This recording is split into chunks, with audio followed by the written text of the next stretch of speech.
ভিডিওতে আমরা আবহবিকার কাকে বলে এবং তার পাশাপাশি যান্ত্রিক যে আবহবিকার সেই আবহবিকার সম্পর্কে বিভিন্ন আলোচনা করেছি। আজকের ভিডিওতে আমরা রাসায়নিক আবহবিকার এবং জৈবিক আবহবিকার এই নিয়ে আলোচনা করব। প্রথমে আসি রাসায়নিক আবহবিকার, যাকে ইংরেজিতে বলা হয় থাকে কেমিক্যাল ওয়েদারিং। আমরা জানি বায়ুতে oxygen, hydrogen, carbon die oxide, জলীয় বাষ্প ইত্যাদি বিভিন্ন উপাদান বর্তমান। এই সকল উপাদানগুলো শিলার মধ্যস্থিত খনিজের সাথে বিভিন্ন রাসায়নিক বিক্রিয়া ঘটায়, ফলে মূল যে খনিজগুলো রয়েছে সেই খনিজগুলো গৌণ খনিজে পরিণত হয় এবং শিলা সহজেই ভগ্ন হয় ও চূর্ণ বিচূর্ণ হয়। এই যে রাসায়নিক প্রক্রিয়ায় শিলার আবহবিকার, তাকেই রাসায়নিক আবহবিকার বলা হয়ে থাকে। খুব সংক্ষেপে বলতে গেলে আমরা বলতে পারি যে প্রক্রিয়ায় বায়ুর বিভিন্ন গ্যাস, যেমন অক্সিজেন, যেমন কার্বন ডাই অক্সাইড, যেমন জলীয় বাষ্প এবং বিভিন্ন অম্ল শিলা মধ্যস্থিত খনিজের সাথে রাসায়নিক বিক্রিয়া করে বিয়োজিত হয় এবং উৎপন্ন পদার্থ সেই উৎপত্তি স্থলেই অবস্থান করে, তাকে বলা হয়ে থাকে রাসায়নিক আবহবিকার। এতে মূল শিলা গৌণ খনিজে পরিণত হয় এবং শিলার ধর্মেরও পরিবর্তন ঘটে থাকে। এখন এই যে রাসায়নিক আবহবিকার, সেই রাসায়নিক আবহবিকার আমরা কোথায় বেশি দেখতে পাই? রাসায়নিক আবহবিকার মূলত বেশি দেখতে পাওয়া যায় নিরক্ষীয় অঞ্চলতে, যেখানে উষ্ণতা এবং বৃষ্টিপাত বেশি হয়ে থাকে সেইখানেতে। এছাড়াও আমরা ঘন চিরহরিত অরণ্য সেখানেও দেখতে পাই। তার কারণ সেই ঘন চিরহরিত অরণ্যতে যে পচনশীল পাতা থেকে উৎপন্ন হয় হিউমিক অ্যাসিড, যা রাসায়নিক আবহবিকারের মাত্রাকে বাড়িয়ে দিতে বিশেষ ভূমিকা নিয়ে থাকে। এখন এই যে রাসায়নিক আবহবিকার, সেই রাসায়নিক আবহবিকার কয় প্রকার? রাসায়নিক আবহবিকার মূলত 5 প্রকার। তোমরা যদি এই বোর্ডের দিকে তাকাও তাহলে দেখতে পাবে এখানে 5 প্রকার রাসায়নিক আবহবিকারের কথা বলা হয়েছে। প্রথম জারণ, তারপর অঙ্গারযোজন, তারপর জলযোজন, তারপর আদ্র বিশ্লেষণ এবং দ্রবণ। যদিও বইতে সিলেবাস অনুযায়ী হয়তো 4 প্রকার, অধিকাংশ বইতে এই প্রথম যে 4 প্রকার জারণ, অঙ্গারযোজন, জলযোজন এবং আদ্র বিশ্লেষণ, এই 4 প্রকার রাসায়নিক আবহবিকারের কথাই আলোচিত হয়েছে। তবুও কোনো কোনো বইতে পঞ্চমটি অর্থাৎ দ্রবণ প্রক্রিয়ার রাসায়নিক আবহবিকার এর বর্ণনাও দেওয়া রয়েছে। আমরা পড়ার সময় এই 5 প্রকার যে রাসায়নিক আবহবিকার রয়েছে সেই আবহবিকারই পড়ব। প্রথম যেটা রয়েছে সেটাকে আমরা বলছি জারণ, ইংরেজিতে বলা হয় থাকে অক্সিডেশন। কাকে বলা হয় থাকে না, জারণ হলো জল বা জলীয় বাষ্পের উপস্থিতিতে লৌহযুক্ত যে খনিজ রয়েছে সেই খনিজের সাথে বায়ুর যে অক্সিজেন গ্যাস, সেই অক্সিজেন গ্যাসের সংযোজনের ফলে যে রাসায়নিক আবহবিকার ঘটে থাকে তখন তাকে বলা হয়ে থাকে জারণ বা অক্সিডেশন। যেমন ধরো, মূলত তাহলে কোথায় দেখতে পাচ্ছি আমরা? মূলত সাধারণত লৌহযুক্ত যে খনিজগুলো রয়েছে সেই লৌহযুক্ত খনিজের ক্ষেত্রে আমরা জারণ দেখতে পাচ্ছি। তবে তাই বলে শুধুমাত্র লৌহযুক্ত খনিজ নয়, এর সাথে আরো কিছু খনিজের ক্ষেত্রেও এটা দেখা যেতে পারে। যেমন ধরো অ্যাম্ফিবল, পাইরক্সিন, বায়োটাইট ইত্যাদি খনিজ সমৃদ্ধ যে শিলা রয়েছে সেখানেও জারণ প্রক্রিয়া কার্যকরী হয়ে থাকে। আমরা এখানে জারণের দুটো বা অক্সিডেশনের দুটো উদাহরণ দিয়েছি। যেমন প্রথম যে উদাহরণটা রয়েছে, আমরা ফেরাস অক্সাইড, যার সংকেত হলো এফিও, সেই ফেরাস অক্সাইড সমৃদ্ধ শিলা যা কিনা নীল রঙের হয়ে থাকে, সেই শিলা সাধারণত খুব কঠিন হয়ে থাকে, কিন্তু জলের উপস্থিতিতে তা অক্সিজেন দ্বারা জারিত হয় এবং তার ফলে বাদামি বা হলুদ রঙের একটা নতুন যৌগ, যাকে আমরা বলে থাকি ফেরিক অক্সাইড, শোধক ফেরিক অক্সাইড বা চলতি ভাষায় যেটা বলা হয় থাকে মোর্চা, তা উৎপন্ন হয়ে থাকে।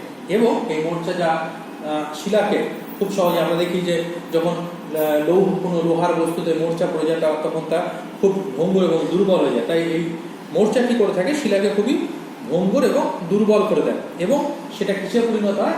একটা উৎকৃষ্ট মানের লোহাকে নিকৃষ্ট মানের লোহার একটি ভাগ হয় লিমোনাইট, তাতে পরিণত করে দেয়। আমরা এখানে সেই ফর্মুলাটা দেখিয়েছি যে এফিও, যাকে আমরা বলছি ফেরাস অক্সাইড 4FeO, তার সাথে 3H2O অর্থাৎ জলের অণু 3টি এবং তার সাথে এখনো অক্সিজেন যুক্ত হয়ে যেটা তৈরি হচ্ছে সেটা হলো 2Fe2O3 আর 3H2O। ঠিক আছে, এটি একটি হতে পারে। অন্যভাবে দ্বিতীয় যেটা রয়েছে সেটা হলো ফেরাস সালফাইড যার সংকেত হলো FeS, তার সাথে যদি আমরা তাতে যদি জারণ প্রক্রিয়া ঘটে থাকে তাহলে যেটা হবে সেক্ষেত্রে এরকম দেখতে পাওয়া যাবে, অর্থাৎ সেখানেও অক্সিজেন যুক্ত হলে পরে সেটা কিসে পরিণত হবে, সেই ফেরাস সালফেটে পরিণত হয়। FeS প্লাস 2O2 সমান সমান FeSO4, যেটা হলো ফেরাস সালফেটের সংকেত।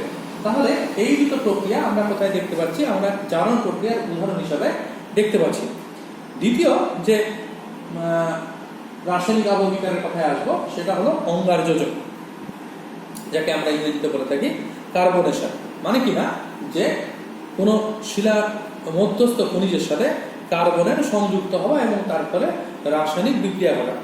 যেমন আমরা জানি যে বায়ুর মধ্যে কার্বন ডাইঅক্সাইড গ্যাস থাকে এবং সেই কার্বন ডাইঅক্সাইড গ্যাস সাধারণ অবস্থায় তো জলের সাথে মেশে না, কিন্তু যখন বৃষ্টিপাত হয় তখন বৃষ্টিপাতের জলের সাথে সেটা যুক্ত হয় এবং যুক্ত হয়ে যেটা তৈরি করে সেটাকে বলা হয় থাকে কার্বনিক অ্যাসিড। এই কার্বনিক অ্যাসিড কার্বনের সমৃদ্ধ শিলার সাথে সংযোজনের ফলে যে রাসায়নিক আবহবিকার ঘটে থাকে তখনই তাকে আমরা বলে থাকি অঙ্গার যোজন বা কার্বনেশন। এখানে আমরা একটা ইকুয়েশন দেখেছি যে H2O প্লাস CO2 অর্থাৎ জলের সাথে কার্বন ডাইঅক্সাইডের যদি সংযুক্তি ঘটে থাকে তাহলে তৈরি হয়ে থাকে কার্বনিক অ্যাসিড অর্থাৎ H2CO3। সেই H2CO3 CaCO3, যাকে আমরা চুনাপাথর হিসেবে চিনি, চুনাপাথরের রাসায়নিক ফর্মুলা, তো সেই CaCO3 প্লাস H2CO3 সমান সমান CaHCO3 হোল টুয়াইস। অর্থাৎ কি করে থাকে যে এই যে কার্বনিক অ্যাসিড, সেই কার্বনিক অ্যাসিড ক্যালসিয়াম কার্বনেট সাথে যুক্ত হয়ে ক্যালসিয়াম বাইকার্বনেট তৈরি করে থাকে। ঠিক আছে, এটাও কি হয়ে থাকে যে অর্থাৎ এই ক্যালসিয়াম বাইকার্বনেট যে উৎপন্ন হচ্ছে, যেটা আমরা কলিচুনো বলে থাকি, সেই কলিচুন এটাও হতে পারে কি, এটা অঙ্গার যোজনের একটা উদাহরণ।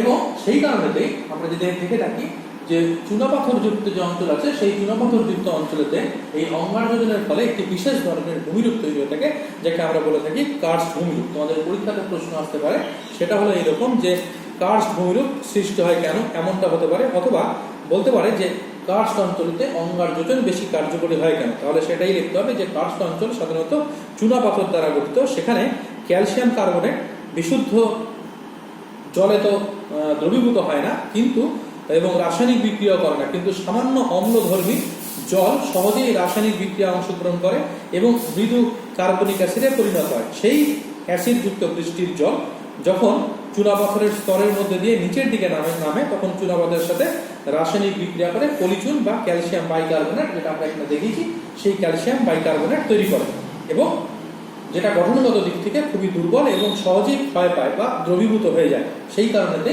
কি হয়ে থাকে, চুনাপাথর যুক্ত অঞ্চলে আমরা বা কার্স্ট অঞ্চলেতে অঙ্গার যোজন প্রক্রিয়া বেশি সংঘটিত হতে দেখি। এরপরে যে ভাগটা রয়েছে 3 নম্বর ভাগ, সেটাকে আমরা বলে থাকি জল যোজন বা হাইড্রেশন। অনেক সময় দেখা যায় যে শিলা মধ্যস্থিত খনিজের সাথে জল যুক্ত হলে পরে শিলার যে বন্ধন, শিলা মধ্যস্থ খনিজগুলোর মধ্যে যে বন্ধন থাকে সেই বন্ধন আলগা হয়ে যায় বা কি হয়ে থাকে যে তা গৌণ খনিজে পরিণত হয়ে যায়। এই যে গৌণ খনিজে পরিণত হওয়া বা শিলার বন্ধন আলগা হয়ে যাওয়া, এর ফলে যে রাসায়নিক আবহবিকার তাকে বলা হয় থেকে জল যোজন বা ইংরেজিতে বলা হয় থেকে হাইড্রেশন। সেটা কি হয় যে জলের অণু শিলার খনিজের যখন সংস্পর্শে আসে তখন খনিজগুলোর আয়তন বেড়ে যায় এবং আয়তন বেড়ে যাওয়ার ফলে খনিজের মধ্যে যে বন্ধনটি থাকে সেই বাঁধনটি আলগা হয়ে যায় এবং গৌণ খনিজগুলো নমনীয় হয়ে যায়, শিলা সহজেই তখন বিয়োজিত হয়ে যায়। আমরা এখানে উদাহরণ দেখতে পাই, লোহার একটি ভাগ হেমাটাইট, উৎকৃষ্ট শ্রেণীর লোহা, তো সেই হেমাটাইট এই জল যোজন প্রক্রিয়ার মাধ্যমে কি হয়ে থাকে যে তা নিকৃষ্ট মানের লিমোনাইটে পরিণত হয়। আমরা এখানে ইকুয়েশন দেখেছি 2Fe2A3, তার সাথে জলের 3টি অণু 3H2O তৈরি করছিল 2Fe2O3 3H2O। অর্থাৎ এই যে হেমাটাইট থেকে কিভাবে জল যোজন প্রক্রিয়াতে সেটা লিমোনাইটে পরিণত হচ্ছে তার একটি রাসায়নিক সমীকরণ। এইভাবে শুধুমাত্র যে লোহার ক্ষেত্রে এমনটা হবে তা না, এর মাধ্যমে অন্য কিছুতে হতে পারে, যেমন অ্যানহাইড্রাইট সেটা জিপসামে পরিণত হতে পারে, সেটা অলিভিন সার্পেন্টাইনে পরিণত হতে পারে। একই পদ্ধতি সবগুলোর ক্ষেত্রেই জল যোজনের মাধ্যমে কি হয়ে থাকে যে তার নিকৃষ্ট মানের খনিজতে বা গৌণ খনিজতে পরিণত হয়ে যায়। 4 নম্বর যেটা রয়েছে সেটাকে বলা হয়ে থাকে আর্দ্র বিশ্লেষণ, ইংরেজিতে বলা হয়ে থাকে হাইড্রোলিসিস। আমরা বা বাংলাতে একে আমরা বলতে পারি জল বিশ্লেষণও বলতে পারি। তো এখানে কি হয়ে থাকে, শিলা মধ্যস্থিত খনিজ অণুগুলোর সাথে আয়নিত জলের রাসায়নিক বিক্রিয়া এবং বিয়োজন যখন একসাথে সংঘটিত হয়ে থাকে তখন তাকে আমরা বলে থাকি আর্দ্র বিশ্লেষণ বা হাইড্রোলিসিস। বা অন্যভাবে বলতে পারি, জল যদি এমনটা হয়ে যায় যে সেটা হাইড্রোজেন মানে H+ এবং হাইড্রোক্সিল OH- এইরকম আয়নে ভেঙে গিয়ে শিলা মধ্যস্থিত খনিজের সাথে বিক্রিয়া ঘটায়, তখন সেই আবহবিকারকে বলা হয়ে থাকে আর্দ্র বিশ্লেষণ বা হাইড্রোলাইসিস। যেমন আমরা এখানে যে উদাহরণটা দিয়েছি সেখানে কি করা হচ্ছে, যে সেখানে যদি অর্থোক্লেস ফেলসপার KnSi3O8 এর সাথে জল প্রথমে আমরা কি বলেছিলাম যে জল প্রথমে আয়নিত হয়ে কিসে হবে, জল প্রথমে আয়নিত হয়ে হাইড্রোজেন এবং হাইড্রোক্সিল আয়নে ভেঙে যাচ্ছে, ঠিক আছে, HOH, অর্থাৎ সেটা আয়নিত হলে পরে H+ আর OH- এটা যখন ভেঙে গেল তখন সেটা এই অর্থোক্লেস ফেলসপার জাতীয় কোনো খনিজের সাথে যদি যুক্ত হয়ে থাকে তাহলে সেটা অ্যালুমিনোসিলিসিক অ্যাসিড HAlSi3O8, এই অ্যালুমিনোসিলিসিক অ্যাসিড এবং তার সাথে KOH যাকে বলা হয়ে থাকে পটাশিয়াম হাইড্রোক্সাইড, সেই পটাশিয়াম হাইড্রোক্সাইড জাতীয় ক্ষার তৈরি করে থাকে। অর্থাৎ অর্থোক্লেস ফেলসপার তার সাথে আর্দ্র বিশ্লেষণ প্রক্রিয়া যদি কার্যকরী হয়ে থাকে তাহলে সেটা তৈরি করবে হলো অ্যালুমিনোসিলিসিক অ্যাসিড, যার সংকেত হলো HAlSi3O8 এবং তার সাথে একটি ক্ষার উৎপন্ন করবে যেটা হলো পটাশিয়াম হাইড্রোক্সাইড। এই যে বিক্রিয়াটি, এই বিক্রিয়াটিকে বলা হয়ে থাকে আর্দ্র বিশ্লেষণ বিক্রিয়া। পঞ্চম যে প্রক্রিয়াটি রাসায়নিক আবহবিকার সেটা হলো দ্রবণ প্রক্রিয়া। এটি সব বইতে নাও থাকতে পারে, তবুও আমরা একটু আলোচনা করে নিই। দ্রবণ কাকে বলে? দ্রবণ হলো শিলা মধ্যস্থিত কিছু খনিজ যখন কোনো বৃষ্টিপাত বা সাধারণ জল বা প্রবহমান জলধারাতে সম্পূর্ণভাবে দ্রবীভূত হয়ে যায় এবং অপসৃত হয় তখন তাকে বলা হয় থাকে দ্রবণ, ইংরেজিতে বলা হয় থাকে সলিউশন। যেমন ভাবে আমরা দেখেছি যে লবণ, সেই লবণ তার অণু, সেই অণু জলের অণুর সাথে দ্রবীভূত হয়ে অপসৃত হয়ে যায়। এটা এরকমটা আমরা ক্যালসাইটের ক্ষেত্রে দেখতে পাই, জিপসামের ক্ষেত্রে দেখতে পাই। তো আমরা একটা উদাহরণ দিচ্ছি, সৈন্ধব লবণের অণুর সাথে যদি জল বিক্রিয়া করে থাকে তাহলে সেক্ষেত্রে যেটা তৈরি হয়ে থাকে সেটা হলো সৈন্ধব লবণের দ্রবণ। তো এছাড়া এমনটাও বলা যেতে পারে, আমরা দ্রবণকে অন্যভাবে বলতে পারি যে জলের দ্বারা খনিজ পদার্থ যখন সরাসরি অনেক সময় দ্রবীভূত না হলেও কোনো রাসায়নিক বিক্রিয়ার ফলে এমন একটা অবস্থায় এসে উপনীত হয় যখন তা জলে দ্রবীভূত হয়ে যায়, তখন তাকেও কিন্তু আমরা দ্রবণ বলতে পারি। যেমন ধরো এর আগে আমরা উদাহরণ করেছিলাম অঙ্গারযোজনের ক্ষেত্রে, যখন ক্যালসিয়াম কার্বনেট ক্যালসিয়াম বাইকার্বনেটে পরিণত হয়েছিল, অর্থাৎ চুনাপাথর পলিচুনে পরিণত হয়েছিল, সেই পলিচুন কিন্তু জলে দ্রবীভূত হয়ে যায়। অর্থাৎ তখন সেটা কিন্তু ওই পলিচুনে পরিণত হওয়ার পর জলে যখন দ্রবীভূত হয়ে যায় তখন সেটা দ্রবণ প্রক্রিয়া একটি উদাহরণ তৈরি করে। আচ্ছা, এবার যেটা তাহলে রাসায়নিক আবহবিকারের এই 5টি ভাগ রয়েছে এবং এই রাসায়নিক আবহবিকার যদি সংগঠিত হয়ে থাকে, কোন একটি অঞ্চলে সংগঠিত হয়ে থাকে, তাহলে তার ফলে বেশ কিছু ভূমিরূপের সৃষ্টি হয়ে থাকে। যেমন কিরকম, যদি চুনাপাথর যুক্ত অঞ্চলেতে রাসায়নিক আবহবিকার সৃষ্টি সংগঠিত হয়ে থাকে তাহলে সেখানে বেশ কিছু ভূমিরূপ তৈরি হয়ে থাকে। যেমন তাদের মধ্যে রয়েছে সোয়ালো হোল, যেমন সিঙ্ক হোল, যেমন ডলাইন, যেমন ইউভালা, এইরকম বিভিন্ন ধরনের ভূমিরূপ তৈরি হয়ে থাকে। এর বিস্তারিত ব্যাখ্যার দরকার নেই, কিন্তু নামগুলো মনে রাখলে তোমাদের সুবিধা হতে পারে। আবার যদি আমরা জানি যে রাসায়নিক আবহবিকার নিরক্ষীয় অঞ্চলেতেও দেখতে পাওয়া যায়, ল্যাটেরাইট যুক্ত অঞ্চলেতেও রাসায়নিক আবহবিকার সংগঠিত হয়ে থাকে, সেক্ষেত্রে নিরক্ষীয় অঞ্চল বা ল্যাটেরাইট মৃত্তিকা অঞ্চলেতে যদি রাসায়নিক আবহবিকার সংগঠিত হয়ে থাকে তাহলে তার ফলে যে বিশেষ ধরনের ভূমিরূপ তৈরি হয়ে থাকে তাকে বলা হয়ে থাকে ডুরিক্লাস্ট। এরপরে যে আবহবিকারের কথা আমরা পড়ব সেটা হলো জৈব আবহবিকার বা জৈবিক আবহবিকার। কাকে বলে? যে অতি ক্ষুদ্রাতি ক্ষুদ্র প্রাণী, উদ্ভিদ থেকে শুরু করে বৃহৎ প্রাণী বা উদ্ভিদ অর্থাৎ জীবের দ্বারা যে আবহবিকার সংগঠিত হয়ে থাকে তখন তাকে আমরা বলে থাকি জৈবিক আবহবিকার। তাহলে জৈবিক আবহবিকারকে আমরা দুটো ভাগে ভাগ করতে পারি। একটাকে আমরা বলতে পারি এরকম যে জৈব যান্ত্রিক আবহবিকার এবং আরেকটিকে আমরা বলতে পারি হলো জৈব রাসায়নিক আবহবিকার। এখন আমরা এই বিষয়গুলো নিয়ে একটু আলোচনা করব। প্রথম যেটা রয়েছে সেটা হলো জৈব যান্ত্রিক আবহবিকার মানে হলো বিভিন্ন প্রাণী এবং উদ্ভিদের দ্বারা যান্ত্রিকভাবে যদি শিলা চূর্ণ বিচূর্ণ হয় এবং উৎপন্ন পদার্থ যদি সেই উৎপত্তি স্থলেই অবস্থান করে থাকে তখন তাকে আমরা কি বলে থাকি, তখন আমরা তাকে বলে থাকি জৈব যান্ত্রিক আবহবিকার। এই জৈব যান্ত্রিক আবহবিকার বিভিন্নভাবে সংগঠিত হতে পারে। কি কিভাবে হতে পারে? প্রথমত সেটা প্রাণীর দ্বারা হতে পারে, দ্বিতীয়ত সেটা মানুষের দ্বারা হতে পারে, তৃতীয়ত সেটা উদ্ভিদের দ্বারা হতে পারে। এইভাবে আমরা আলোচনা করতে পারি। অথবা তোমরা এটাকে এই তিনটে ভাগ না করে দুটো ভাগও করতে পারো, অর্থাৎ প্রাণীর দ্বারা যেটা রয়েছে তার মধ্যে তোমরা প্রাণী এবং মানুষের উভয় কথাই আলোচনা করতে পারো, অথবা তোমরা এমন ভাবে করতে পারো যে প্রাণীর দ্বারা, মানুষ ব্যতীত অন্যান্য প্রাণীর দ্বারা, মানুষের দ্বারা এবং আরেকটি হলো উদ্ভিদের দ্বারা। প্রথমটা যেমন আমরা যদি তিন ভাগ করতে থাকি তাহলে বলতে পারি মানুষ ব্যতীত অন্য প্রাণীর দ্বারা কি রকম, যেমন ধরো কেঁচো, যেমন পিঁপড়ে, যেমন উই পোকা, যেমন খরগোশ, প্রেরি কুকুর, ইঁদুর, এরা মাটিতেই গর্ত করে, মাটির মধ্যে গর্ত করে বসবাস করে। এখন এই শিলায় গর্ত করার সময় মাটিতে আঁচড় কেটে শিলা স্তরের গুলোকে তারা টুকরো টুকরো করে দিতে পারে। শামুক তারা চুনা পাথরের মধ্যে গর্ত করে। এর ফলে কি হয়ে থাকে? এর ফলে শিলাস্তর আলগা হয়ে যায় এবং এইভাবে শিলাস্তরকে আলগা করে দিয়ে, শিলাস্তরকে চূর্ণ বিচূর্ণ করে দিয়ে যে আবহবিকার ঘটায় প্রাণীগুলো, তাদেরকে আমরা বলতে পারি যে মানুষ ব্যতীত অন্যান্য প্রাণীদের দ্বারা সৃষ্ট জৈব যান্ত্রিক আবহবিকার। দ্বিতীয় যেটা হতে পারে সেটা হলো মানুষের দ্বারা। মানুষ প্রত্যক্ষভাবে খুব কম অঞ্চলেতেই শিলার আবহবিকার ঘটালেও তাদের কার্যকলাপের মাধ্যমে শিলার আবহবিকার ঘটতেই পারে। যেমন তারা বিভিন্ন জায়গায় খনিগর্ভে থেকে খনিজ উত্তোলন করার সময় যে ডিনামাইট, সেটা দ্বারা তার বিস্ফোরণ ঘটাতে পারে, বা যন্ত্রপাতির দ্বারা শিলাকে ফাটল ধরাতে পারে। রাস্তাঘাট বা জলাধার বা বাঁধ নির্মাণ করার সময় প্রয়োজনে তারা শিলাস্তরকে চূর্ণ বিচূর্ণ করতে পারে। পার্বত্য অঞ্চলে বা মালভূমি অঞ্চলে চাষের জমি তৈরি করার সময় তারা শিলা ও ভূমিরূপের পরিবর্তন ঘটাতে পারে। এইভাবে তারা কি করতে পারে? যে তারা যান্ত্রিক, জৈব যান্ত্রিক আবহবিকার ঘটাতে পারে।